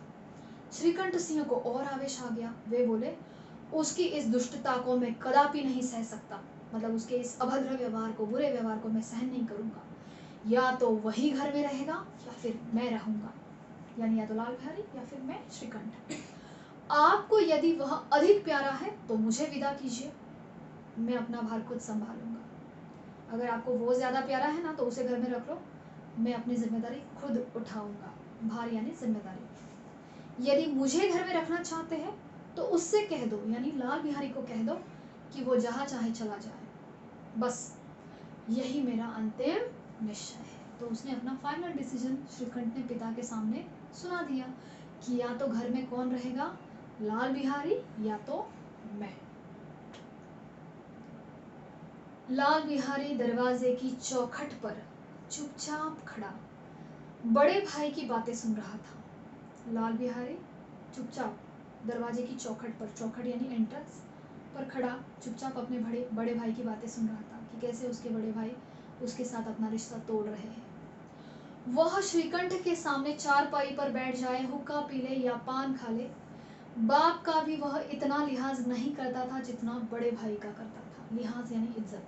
श्रीकंठ के सामने चारपाई पर बैठ जाए, हुक्का पी ले या फिर पान खा ले, लेकिन बाप की भी जितनी इज्जत वो नहीं करता था उतनी वो अपने बड़े भाई श्रीकंठ की इज्जत करता था। और श्रीकंठ का भी उस पर हार्दिक स्नेह था, हार्दिक यानी हृदय से स्नेह था। श्रीकंठ भी अपने छोटे भाई लाल बिहारी से हृदय से प्रेम करता था, स्नेह रखता था। अपने होश में उन्होंने कभी उसे घुड़का तक नहीं था। होश में मतलब जब से उनको समझा है, समझदार हो गए हैं, तब से उन्होंने अपने छोटे भाई को कभी डांटा भी नहीं था। घुड़का यानी डांटना, तो डांटा भी नहीं था। जब वह इलाहाबाद से आते थे, अपने काम के यहाँ से आते थे, तो लौटते समय उसके लिए कोई ना कोई वस्तु अवश्य लाते थे। तो ये बड़ा भाई अपने छोटे भाई के लिए कुछ ना कुछ ज़रूर एक उपहार के त्यौहार पर, उपहार के तौर पर, या फिर मेरे भाई को ये अच्छा लगता है, वो अच्छा लगता है, उसकी पसंद को ध्यान में रखकर उसके लिए चीज़ें लाता था। मुगदर की जोड़ी उन्होंने ही बनवा दी थी। मुगदर यानी क्या, वो जो कुश्ती का साधन होता है, गोल जैसे उठाकर पटक देते हैं, जिससे वो प्रैक्टिस करते हैं मल्ल क्रीड़ा कुश्ती में, तो उसका साधन है ये कुश्ती का। तो मुगदर की जोड़ी उन्होंने ही बनवा दी थी। ये मुगदर की जोड़ी जो है वो भी श्रीकंठ ने ही लाल बिहारी को बनवा दी थी, क्योंकि श्रीकंठ को पता था कि उनका भाई कुश्ती में बहुत रुचि रखता है। पिछले साल जब उसने अपने से ड्योढ़े जवान को, ड्योढ़े यानी दुगने ताकतवर, तो पिछले साल जब लाल बिहारी ने उससे ताकतवर जवान को, पहलवान को नाग पंचमी के दिन दंगल में पछाड़ दिया, दंगल यानी कुश्ती में, तो लाल बिहारी ने उससे दुगने ताकतवर पहलवान को दंगल में हरा दिया था, पछाड़ दिया था यानी हरा दिया था। तो उन्होंने पुलकित होकर, उन्होंने यानी श्रीकंठ सिंह ने पुलकित होकर, खुश होकर अखाड़े में जाकर, अखाड़ा यानी जहाँ पे वो कुश्ती खेली जाती है वो मैदान, अखाड़े में जाकर ही उसे गले से लगाया अपने छोटे भाई को, और 5 रुपए के पैसे भी उसके ऊपर लुटाए थे, उसके ऊपर से वो 5 रुपए भी लुटा दिए थे, बांटे थे। तो ये पैराग्राफ जो है ये क्या दर्शा रहा है, श्रीकंठ और लाल बिहारी का रिश्ता, कि लाल बिहारी से श्रीकंठ सिंह बड़ा भाई होने के नाते कितना उसका लाड प्यार करता था, कितना उससे प्यार करता था, स्नेह रखता था, ये बातें यहाँ पे पता चलती हैं। ठीक है, तो उसमें हम लोगों ने क्या क्या पढ़ा कि मुगदर की जोड़ी भी श्रीकंठ ने लाल बिहारी के लिए ही बनवाई थी, लाल बिहारी के लिए बनवाई थी। साथ ही साथ जब वो इलाहाबाद से आते थे तो कुछ ना कुछ अपने भाई के लिए लेकर आते थे। और पिछले साल जब लाल बिहारी ने उससे दुगने ताकतवर जवान को दंगल में पछाड़ दिया था, तो खुश होकर उन्होंने अखाड़े में जाकर, कुश्ती के मैदान में जाकर अपने भाई को गले से लगाया और उसके ऊपर 5 रुपए के पैसे भी लुटाए थे। ऐसे भाई के मुंह से आज ऐसी हृदय विदारक बात सुनकर लाल बिहारी को बड़ी ग्लानि हुई। ग्लानि हुई यानी दुख हुआ, पछतावा हुआ। हृदय विदारक यानी हृदय को तोड़ने वाली। वह फूट फूट कर रोने लगा। अपने भाई का ऐसे अलग होने की बात सुनकर उसे बहुत रोना आया और जोर जोर से रोने। इसमें संदेह नहीं कि अपने किए पर वह पछता रहा था। मतलब जो उसने खड़ाऊ फेंक कर मारी थी अपने भाभी आनंदी के ऊपर, इस बात पर वो खुद पछता रहा था। भाई के आने से एक दिन पहले से उसकी छाती धड़कती थी कि देखो भैया क्या कहते हैं। मतलब उसने गलती की थी, उसे एहसास हुआ था, पछतावा हो रहा था। वो मन ही मन सोच भी रहा था श्रीकंठ के आने से पहले से ही कि पता नहीं भैया क्या कहेंगे, क्या रिएक्ट करेंगे, मैं उनके सम्मुख कैसे जाऊंगा, उनसे कैसे बोलूँगा, मेरी आंखें उनके सामने कैसे उठेंगी, मतलब मैं उनसे आंख भी मिला पाऊंगा या नहीं। उसने समझा था, मतलब जब उसे ऐसे लगा था कि जब भैया को ये पता चलेगा तो भैया मुझे बुलाकर समझा देंगे। उसे लगा था कि भैया बुलाएंगे, उसे डांटेंगे, उसे समझाने का प्रयास करेंगे। लेकिन इस आशा के विपरीत, इस उम्मीद, इस सोच के विपरीत आज उसने उन्हें कठोरता की मूर्ति बने हुए पाया था। उसे एक्सपेक्ट था कि भैया बुलाएंगे, डांटेंगे, एक दो तमाचे जड़ेंगे, लेकिन भैया ने ऐसा कुछ नहीं किया। भैया ने क्या बोल दिया सीधा कि या तो वो रहेगा घर में या तुम मैं। मतलब भैया ने सीधा तोड़ने की बात की थी। वह मूर्ख था, परंतु उसका मन कहता था कि भैया मेरे साथ अन्याय कर रहे हैं। लाल बिहारी अनपढ़ था, उज्जड़ था, लेकिन उसका मन कह रहा था कि भैया उसके साथ अन्याय कर रहे हैं। अन्याय क्यों कर रहे हैं ऐसा लग रहा था, क्योंकि भैया उसे माफ़ी मांगने का मौका ही नहीं दे रहे थे, अपनी बात रखने का मौका ही नहीं दे रहे थे, अपना पछतावा प्रकट करने का मौका नहीं दे रहे थे। वे तो सीधा उसको माफ़ किए बिना उससे अलग होने की बात कर रहे थे। इसीलिए उसे ऐसा लग रहा था कि भैया उसके साथ अन्याय कर रहे हैं। यदि श्रीकंठ सिंह उसे अकेले में बुलाकर 2-4 कड़ी बातें कह देते, यानी 2-4 कड़ी बात सुना देते, भला बुरा कह देते, इतना ही नहीं 2-4 तमाचे भी जड़ देते, लगा देते, तो कदाचित उसे दुख ना होता था इतना। पर भाई का ये कहना कि अब मैं इसकी सूरत नहीं देखना चाहता, उसका मुंह भी नहीं देखना चाहता, लाल बिहारी से ये सहा नहीं गया। यानी भैया उसे अकेले में बुलाकर भला बुरा कहते, डांटते या तमाचे भी जड़ते ना, तो भी उसे ठीक लगता था।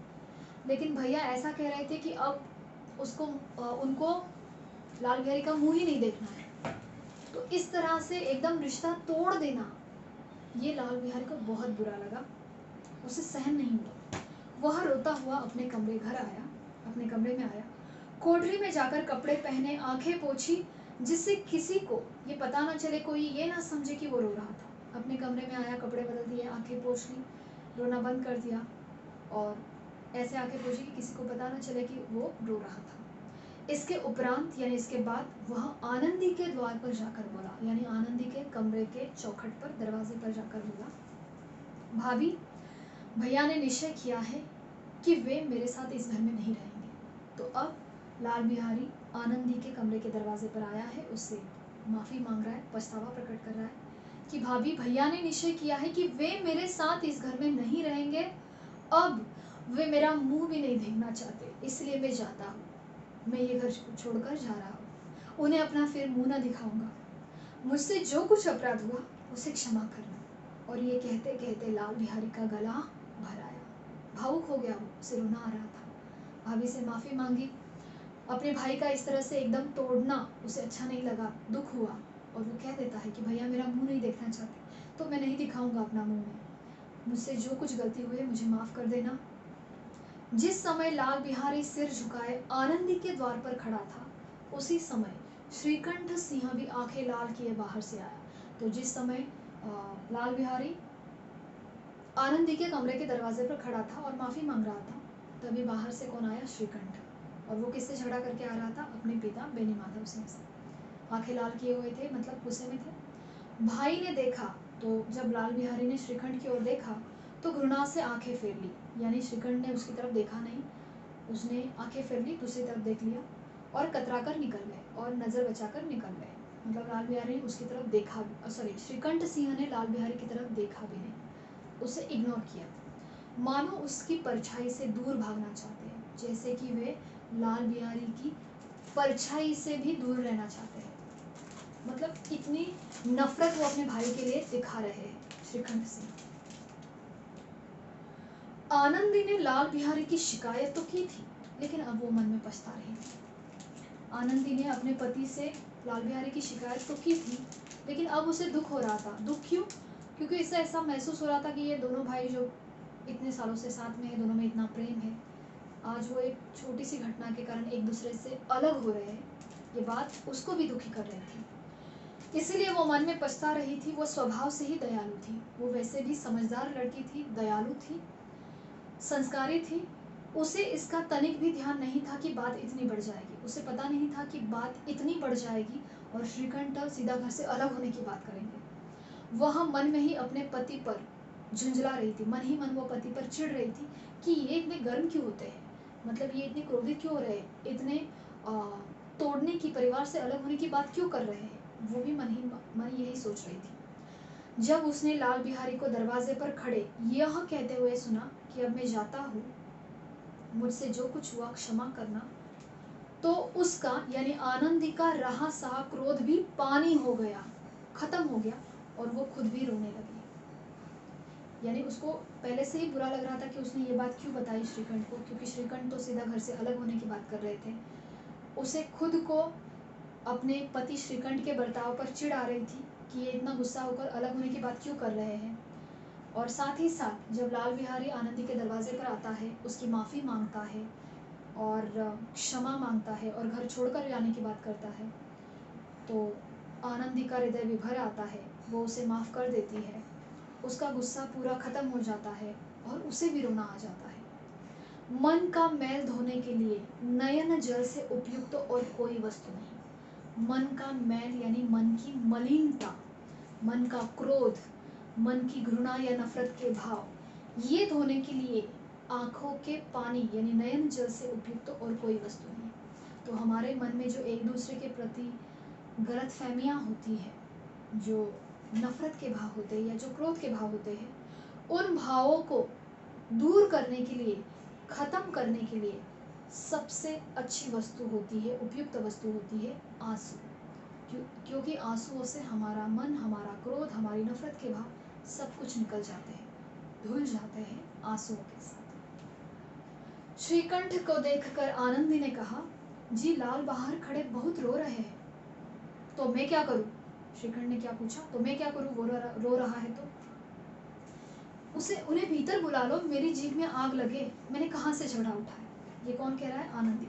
आनंदी अपने पति से क्या कहती है कि भाई को यानी लाल बिहारी को भीतर बुला लो, मेरी जीभ में आग लगे, पता नहीं तुम दोनों में मैंने कहाँ से झगड़ा लगाया, मैं नहीं बुलाऊंगा। श्रीखंड ने क्या कहा, मैं उसको नहीं बुलाऊंगा।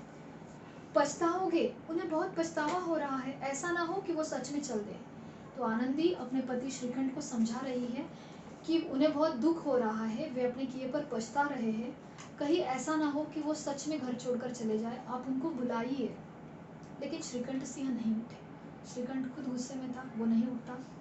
इतने में लाल बिहारी ने फिर से कहा, दरवाजे पर जो खड़ा था लाल बिहारी, वहीं से उसने कहा, भाभी भैया से मेरा प्रणाम कह दो, भाभी भैया के चरणों में मेरा प्रणाम कह दो, वे मेरा मुंह नहीं देखना चाहते, इसीलिए मैं अपना मुंह नहीं दिखाऊंगा उन्हें, बस मेरी ओर से उनको प्रणाम कह दो। लाल बिहारी इतना कहकर लौट पड़ा और शीघ्रता से दरवाजे की ओर बढ़ा। शीघ्रता यानी तुरंत, मतलब भैया को प्रणाम बोल दिया और तुरंत घर से बाहर निकलने के लिए आ गया, घर छोड़ने के लिए। तभी अंत में आनंदी कमरे से निकली और उसका हाथ पकड़ लिया। तो आनंदी ने लाल बिहारी का हाथ पकड़ लिया और उसको रोक लिया। लाल बिहारी ने पीछे मुड़कर देखा, उसकी आंखों में आंसू थे। आंखों में आंसू भर के बोला, मुझे जाने दो। उसने अपने भाभी से क्या कहा कि भाभी मुझे जाने दो। भाभी यानी आनंदी ने पूछा, कहाँ जा रहे हो? जहां कोई मेरा मुंह ना देखे। उसने क्या कहा कि जहां कोई भी मेरा मुंह नहीं देखना चाहता, वहां पे मैं जाऊंगा।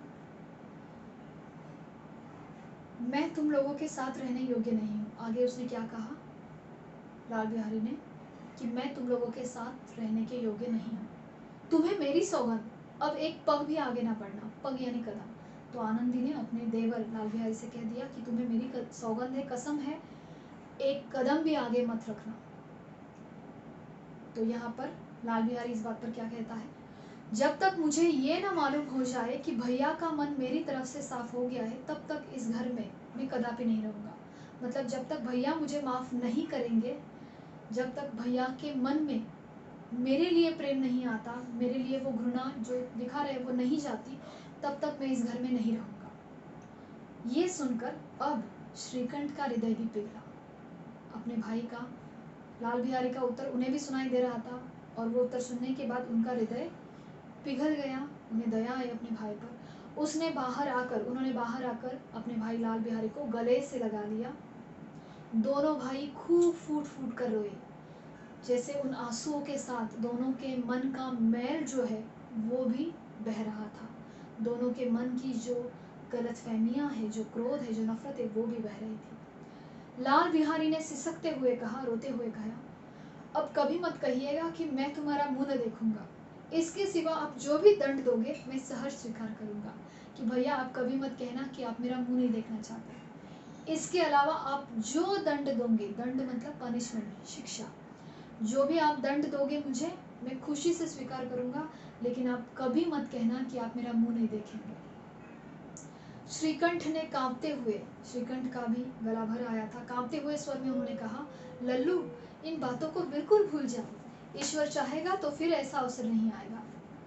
श्रीकंठ ने क्या कहा कि लल्लू भूल जाओ इन सारी बातों को, ईश्वर चाहेगा तो ऐसा गुस्से वाला, ऐसा नफरत वाला क्षण हमारे जीवन में कभी आएगा ही नहीं। अब ये दोनों भाई जब भी गले मिलकर रो रहे थे, तभी बेनी माधव सिंह बाहर से आ रहे थे। दोनों भाइयों को गले मिलते देखकर आनंद से पुलकित हो गए, खुश हो गए, प्रसन्न हो गए और बोल उठे, बड़े घर की बेटियां ऐसी ही होती है, बिगड़ता हुआ काम बना लेती है। तो इसको अंडरलाइन करना है। तो यहाँ पर बेनी माधव सिंह क्या कहते हैं, बड़े घर की बेटियां ऐसी ही होती है, बिगड़ता हुआ काम बना लेती है। गांव में जिसने भी यह वृत्तांत सुना, ये समाचार सुना, ये खबर सुनी बेनी माधव सिंह के घर की, उसी ने इन्हीं शब्दों में आनंदी की उदारता को सराहा, आनंदी की इस समझदारी को, उदार भाव को सराहा, यानी उसकी प्रशंसा की कि बड़े घर की बेटियां ऐसी ही होती है। ठीक है, और यहाँ पर हमारी ये कहानी जो है ये पूरी हो जाती है। ये जो कहानी है, ये इस कहानी में लेखक हमें क्या स्पष्ट करते हैं कि यदि अगर थोड़ी सी समझदारी से काम लिया जाता है तो संयुक्त परिवार को हम टूटने से बचा सकते हैं। साथ ही साथ कहानी में ये भी स्पष्ट होता है कि पारिवारिक स्नेह और पारिवारिक सामंजस्य बनाए रखने में घर के परिवार के स्त्री की भूमिका महत्वपूर्ण होती है, अहम भूमिका होती है। और अगर स्त्री समझदार है या स्त्री संस्कारी है तो संयुक्त परिवार की इज्जत को अपनी इज्जत समझकर अपने परिवार को टूटने से वो बचाती है। ठीक है, तो इस प्रकार से ये कहानी पूरी हो जाती है। अब इस कहानी के कुछ प्रश्न उत्तर देखते हैं। कहानी में जितने भी पात्र हैं इन सभी पात्रों का कहानी में ये जितने भी पात्र हैं इन सबका पात्र परिचय आपको लिखना है और साथ ही साथ लर्न करना है। पूरी कहानी अच्छी तरह से पढ़नी है और वैसे तो कहानी आपको समझ में आ ही गई होगी, लेकिन फिर भी अगर कुछ डाउट्स है तो आप उन्हें मार्क करके रखिए और हमारा जो जूम लाइव सेशन होता है उसमें आप पूछ सकते हो अपने डाउट्स। ठीक है, अब इस कहानी के कुछ प्रश्न उत्तर देखते हैं और कुछ पात्रों के परिचय भी हम देखेंगे। ओके, तो यहाँ पर पात्रों के परिचय दिए गए हैं। आनंदी एक बड़े उच्च कुल की लड़की है। उसके पिता भूप सिंह एक छोटी सी रियासत के तालुकेदार थे। आनंदी अपने पिता की चौथी लड़की थी। वह अपनी सब बहनों में अधिक रूपवती व गुणवती थी। इससे ठाकुर भूप सिंह उसे बहुत प्यार करते थे। एक अच्छे और उच्च परिवार के संस्कार उसमें विद्यमान थे। जब विवाह के उपरांत अपने नए घर में आई तो वहाँ का रंग ढंग अलग था। जिस टीम टाम की आदत उसे बचपन से ही पड़ी थी वह वहाँ नाम मात्र की भी नहीं थी। फिर भी वह संयुक्त परिवार में प्रेम से रहती है और घर के काम करती है। उसमें क्रोध भी था। अपने देवर से तकरार क्रोध के कारण हुई थी, लेकिन साथ ही साथ क्षमा भावना भी उसके अंदर थी। लाल बिहारी के क्षमा मांगने पर उसने उसे क्षमा कर दिया और उसे घर छोड़कर जाने से रोक लिया। इस प्रकार बेनी माधव सिंह का संयुक्त परिवार टूटने से बच गया। यह हो गया एक। दूसरा यहाँ पे श्रीकंठ सिंह का परिचय है।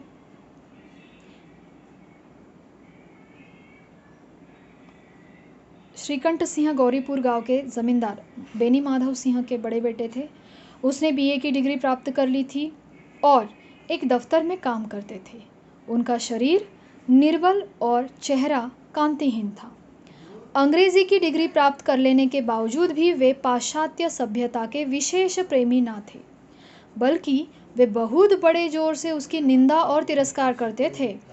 उनमें भारतीय संस्कृति के प्रति प्रेम था, इसलिए दशहरे के दिनों में वे बड़े उत्साह में रामलीला में भाग लेते और किसी न किसी पात्र का अभिनय करते थे।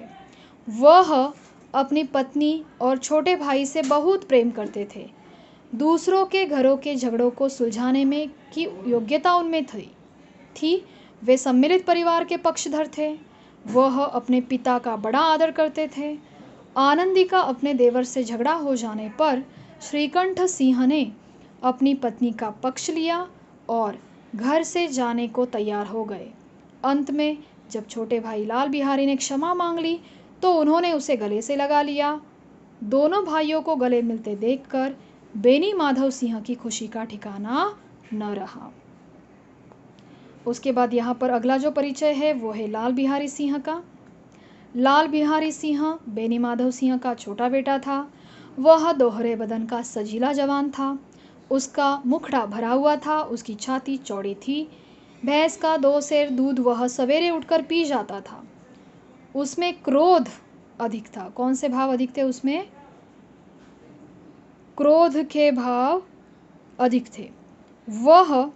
तभी तो वह आनंदी से उलझ गया तथा उसके मायके को लेकर गलत शब्दों का प्रयोग कर दिया। जब आनंदी ने अपने मायके की तारीफ की तो वह आपे से बाहर हो गया और बिना आगे पीछे सोचे न केवल थाली पटक दी बल्कि आनंदी पर खड़ाऊ फेंक कर मारी। उसकी भाभी आनंदी ने खड़ाऊ को हाथ से रोक लिया, नहीं तो सिर फूट जाता। वह अनपढ़ और उज्जड़ भी था। वह कुछ काम भी नहीं करता था। उसकी भाभी का विचार देखिए, क्या कहूँ, यह मेरे भाग्य का फेर है, नहीं तो एक गवारा छोकरा जिसको चपरासीगिरी करने का भी शऊर नहीं मुझे खड़ाऊ से मारकर यो ना करता। वह अपने भाई का बहुत सम्मान करता था, लेकिन क्रोध में संतुलन खो बैठता था। उसने अपने भाभी आनंदी से कहा, जिसके गुमान पर फूली हुई उसे भी देखूंगा और तुम्हें भी। अंत में उसे अपने किए पर पछतावा हुआ और बड़े भाई तथा भाभी से उसने क्षमा मांग ली। इससे बिखरता हुआ उनका परिवार फिर से जुड़ गया। ठीक है, और ये जो आखिर में दिख रहा है ये है बेनी माधव सिंह का परिचय। ठीक है, तो बच्चों ये बेनी माधव सिंह का परिचय है। बेनी माधव सिंह गौरीपुर गांव के ज़मींदार और नंबरदार थे। उनके पितामह किसी समय बहुत धनी व्यक्ति थे। गांव का पक्का तालाब और मंदिर उन्हीं की कीर्ति स्तंभ थे। बेनी माधव सिंह अपनी आधी से अधिक संपत्ति वकीलों को भेंट कर चुके थे। उनकी वर्तमान आय 1000 वार्षिक से अधिक न थी। वे अपने बड़े पुत्र श्रीकंठ सिंह को बहुत मानते थे। जब उन्होंने श्रीकंठ के मुख से यह सुना कि अब घर में मेरा निर्वाह न होगा तो वे आश्चर्यचकित रह गए। उन्होंने अपने बेटे को समझाने की बहुत कोशिश की और कहा, बेटा तुम बुद्धिमान होकर ऐसी बातें करते हो। स्त्रियां इसी तरह घर का नाश कर देती है, उनको सिर पर चढ़ाना अच्छा नहीं। जब श्रीकंठ ने पिता की बातों पर ध्यान नहीं दिया तो उन्होंने पुनः कहा, लाल बिहारी तुम्हारा भाई है, उससे कब भूल चूक हुई हो तो उसके कान पकड़ो। बेनी माधव सिंह अनुभवी व्यक्ति थे, इसलिए उन्होंने निश्चय किया कि चाहे कुछ भी हो अपने विरोधियों को ताली बजाने का अवसर नहीं दूंगा। उन्होंने कोमल शब्दों का प्रयोग करते हुए श्रीकंठ से कहा कि बेटा मैं तुमसे बाहर नहीं हूँ। वे अपने बेटे से बाहर नहीं है, उसका जो जी चाहे वो करे। अब तो लड़के से अपराध हो गया, यानी लाल बिहारी से। फिर भी श्रीकंठ अपनी जिद पर अड़े रहे। वे बोले, बेटा बुद्धिमान लोग मूर्खों की बात पर ध्यान नहीं देते, वह बेसमझ लड़का है, उससे जो भूल हुई उसे तुम बड़े होकर क्षमा करो। आनंदी की सूझबूझ तथा प्रयास से जब दोनों भाई गले मिले तो आनंदित होकर वे बोले, बड़े घर की बेटियां ऐसी ही होती है। ओके बच्चों, तो यहाँ पर एक अवतरण है। ना तो यही चाहते थे कि ऋण का बोझ बढ़े और ना यह स्वीकार था कि उसे अपने आप को भाग्यहीन समझना पड़े। तो पहला प्रश्न देखिए, उपर्युक्त पंक्तियाँ किसके बारे में कही गई है, संक्षिप्त परिचय दीजिए। दूसरा, आनंदी कौन थी, ठाकुर साहब उससे अधिक प्यार क्यों करते थे, समझा कर लिखिए। उसके बाद है, उसके सामने कौन सा धर्म संकट था, उनके सामने कौन सा धर्म संकट था। और लास्ट वाला क्वेश्चन इसमें, ठाकुर साहब ने अपनी बेटी का विवाह किससे, कब और क्यों किया, स्पष्ट कीजिए। ठीक है, तो ये प्रश्न आपको पढ़ने हैं और इन प्रश्नों के उत्तर लिखने हैं अपने नोटबुक में। अब ये दूसरा अवतरण है। बेनी माधव सिंह ने पुचकारा, बेटा बुद्धिमान लोग मूर्खों की बात पर ध्यान नहीं देते, वह बेसमझ लड़का है, लेकिन उससे जो कुछ भूल हुई हो तुम उसे बड़े होकर क्षमा करो। तो पहला प्रश्न देखिए, बेनी माधव सिंह कौन थे, वे किससे किस संदर्भ में बात कर रहे, समझा कर लिखिए। दूसरा, उन्होंने बुद्धिमान और मूर्ख शब्दों का प्रयोग किस किस के लिए किया गया है और क्यों। बेनी माधव सिंह ने उससे कौन सी भूल क्षमा कर देने का आग्रह किया। और लास्ट वाला देखिए, बेनी माधव सिंह की बात सुनकर श्रोता ने उन्हें अपना कौन सा निश्चय कह सुनाया। तो ये हो गए 4 प्रश्न और यहाँ पर हमने ये पाठ जो है ये पूर्ण कर दिया है। तो आप ये दोनों अवतरण पढ़िए, उनके प्रश्नों के उत्तर अपने नोटबुक में अपने शब्दों में लिख दीजिए। तो चलिए फिर अगले वीडियो में फिर मिलेंगे नए पाठ के साथ। धन्यवाद।